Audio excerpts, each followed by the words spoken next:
When Russia started its war in Ukraine, the first big city they managed to control was a southern port city called Kherson. Despite fierce Ukrainian resistance in the north and around the Ukrainian capital of Kyiv, Russian troops were able to capture Kherson in the south just a week into the war. Well, now it's 5 months into the war, and aided by some new high-powered American weaponry, Ukrainian President Volodymyr Zelensky is promising a counteroffensive to retake Kherson, to kick Russian troops out of that whole region. President Zelensky said this weekend that Ukrainian troops are advancing step by step, that they've liberated 44 towns in the Kherson region so far. They are doing so in part thanks to a new weapon they have just started using, a weapon called HIMARS. Short for High Mobility Artillery Rocket Systems.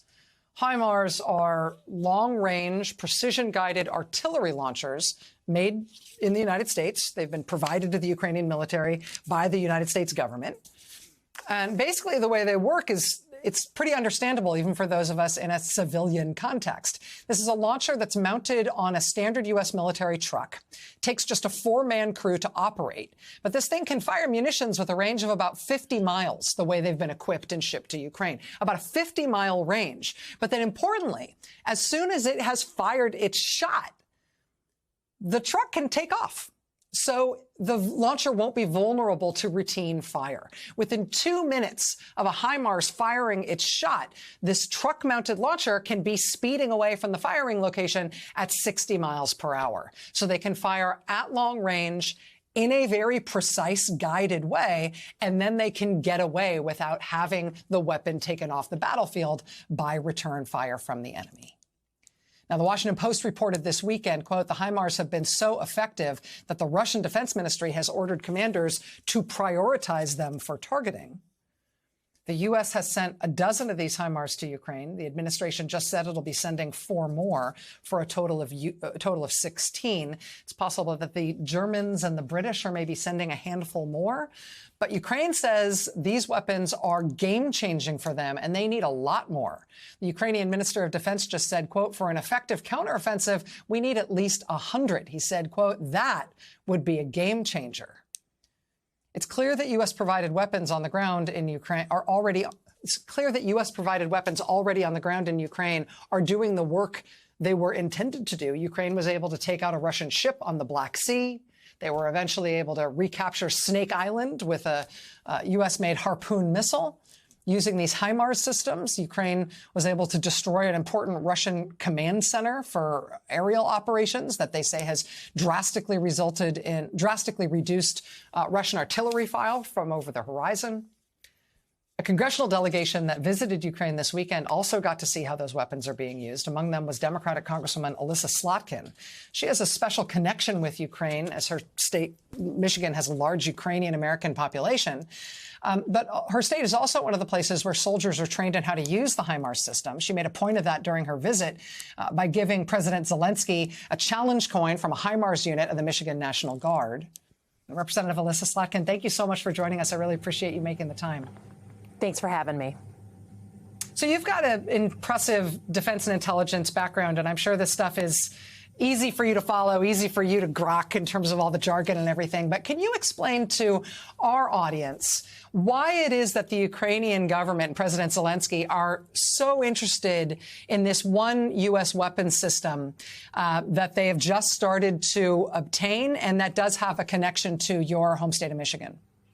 Yeah, I mean, I think it's basically gives them the ability for precision fires in a way that they just didn't have before. You know, you talked about the range, 50 miles. I think what's been interesting is that the Russians have backed up that range, right? Those 50 miles. It's pushed them back in a way that I think it's been different. And it just brings them a new capability that's longer range, more precise. And then those HIMARS can move, as you said, it's scoot and shoot, or shoot and scoot. And they can just get out of where they were. And they're very accurate. And so it's just bringing a new capability to them that they haven't had before, and they're using to good effect. Do you believe that the U.S. is capable of shipping them a lot more. I don't know much about these weapons in terms of what the procurement process is like. From what I'm able to read in sort of open source stuff, it seems like they're about $5 million a pop. It seems like there are sort of open source estimates that maybe the U.S. has a few hundred of them in our arsenal. But they've been around for decades. They've been around since the 90s. It's not like they're a brand new, highly precision weapon that we've only got a handful of. Do you think we're capable of giving them as many more as they want? Well, no, not as many more as they want. And when you're talking about hundreds upon hundreds, I mean, the planners at the Pentagon have to make sure that we don't cut into bone for U.S. defenses, right? That we don't leave ourselves vulnerable. We're giving the Ukrainians a lot of different things, including HIMARS. And so the Pentagon has to make decisions all the time on what can we give them from our inventory. Do other partner nations have similar systems that they can give them? I did this with the counter-ISIS campaign. It's often, figuring out what kind of risk you can take. I think there is a question on the table about whether we give them a longer range rocket that goes on the same HIMARS. It's called an ATACMS. It would be a longer range, 190 miles instead of 50. That's something that's the Ukrainians asked us for. President Zelensky asked us for. It's something that I know the administration is having conversations about. I'm certainly in support of that. But, it's not any one system that's going to make a counteroffensive work, particularly in a place like, southern Ukraine. It's got to be a whole lot of things that come together. And it's a complicated thing to go and take back territory when the Russians have, really tried to dig themselves in down south. Congresswoman Elissa Slotkin, who just returned from Ukraine, including meeting with President Zelensky.